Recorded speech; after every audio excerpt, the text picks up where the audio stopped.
Hello, and welcome to our podcast. We're here to give you guys information, to explore some new ideas. We're here if you guys are curious about financial responsibility. Your presence here brightens our mood. Hope you guys enjoy. Hi everyone, I'm Maverick, the host of our podcast. I will do my best to host our podcast.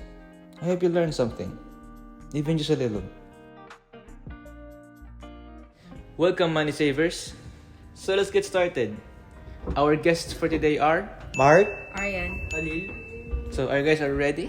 Yes. Okay. Let's get started. So for the first question, are you guys financially responsible? Absolutely. 50-50. Maybe. So how so? Why?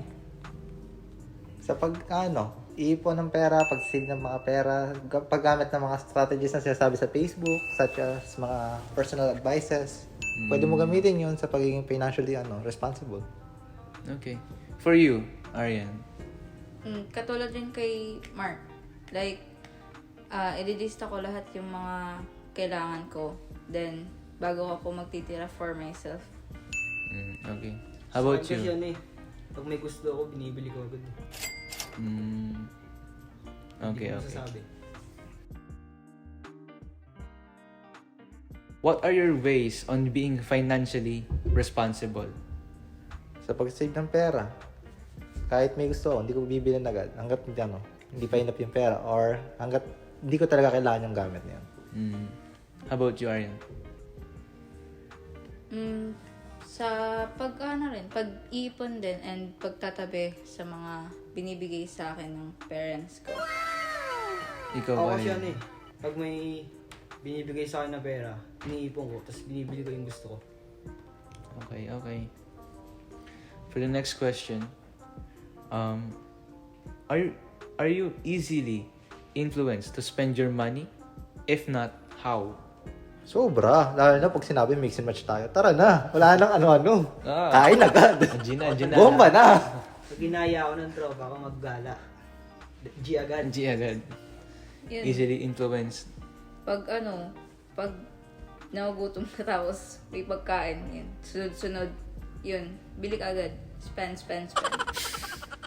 Okay. Next question. What are your tips for all the money savers out there? For our Huwag listeners. Huwag kang gumastos. How about you, Aryan? Siguro, katulad lang din sinabi ko kanina, ilista nila yung mga kakailangan nila ng bilhin. Bago yung mga luho o mga gusto nilang bilhin para sa sarili. Needs first, no? Needs. How about you? Don't spend Mark? your money on wasteful stuff.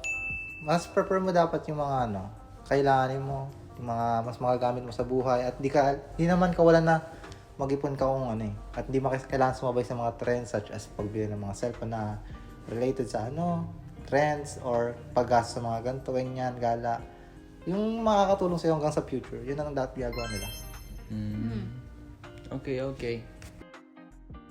Ginagastos niyo ba kagad yung mga pera na binibigay sa inyo? Oo. Oo. Hindi ako Ano namang ginagastos sa mga perang binibigay sa inyo? Binibili namin yung mga gusto namin bilhin. Di mo ba muna ba pinag-iisipan? Like, pag-iisipan ko muna, bakit kailangan ko ba ito? Magagamit ko ba ito sa future? Like, bili agad ng bili?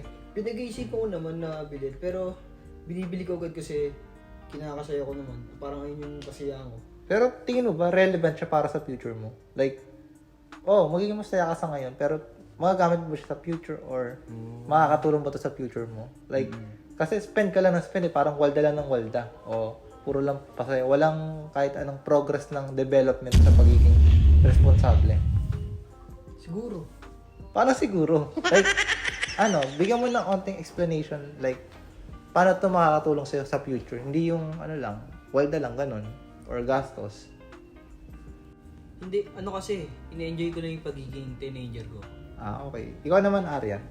Bakit, mas prefer mo ang paggastos kaysa sa pag-iipon? Kasi, yung mostly kasi ginagastos ko talaga sa mga pagkain. Kasi gutumin nga ako. Tapos, yung minsan tinitreat ko pa yung mga kaibigan ko. Kasi ayaw nila magsikain, gano'n. Tsaka hindi lang naman pagkain yung ginagastos ko, pati rin yung mga materials na kakailanganin for school. Pero naiisip mo ba na magiging mas magastos ka dahil sa lilibre mo sa mga kaibigan mo? Like, walang natitira sa'yo? Hindi, kasi mas gusto ko talaga silang paggastasan kaysa sa sarili ko. Parang mas inuuna ko sila kaysa sa mga gusto ko eh. Ako kasi pag binibigyan ako, iniipon ko mas iniisip ko yung future. Baka kailanganin ko to pag may nangyari, may crisis, or may pagagastusan. Like, kahit gusto ko bilhin tong gamit na to, mas iniisip ko muna kung baka may paggamitan ako sa pera to. Yun, wala. Kung naman, matukso, ko lang, gaslight ko sarili ko. Deserve ko to eh. Bahala sila. Kung sila, okay lang yun. Basta mahalaga, maging masaya ako. Bawi nila next life. Yun. So that will be the end of our podcast. Salamat sa pakikinig. Salamat sa mga money savers dyan. At salamat kay Mark, kay Aryan, tsaka kay Khalil. Ano mga gusto niyo sabihin? Basta pag na bigo kayo sa pag-iipon, sabihin nyo, deserve ko to. Sabihin nyo, pag natukso kayo, deserve ko to. Bahala kayo sa buhay nyo. Yan guys, thank you sa pakikinig. Huwag niyo kami gagayahin ha. Huwag Oo, yung tama. gayahin yung pagiging gastador namin. Mga tukso talaga kami. Ginagaslight lang namin sarili namin. Okay, thank you. Goodbye guys! Goodbye. Bye-bye. Thank you.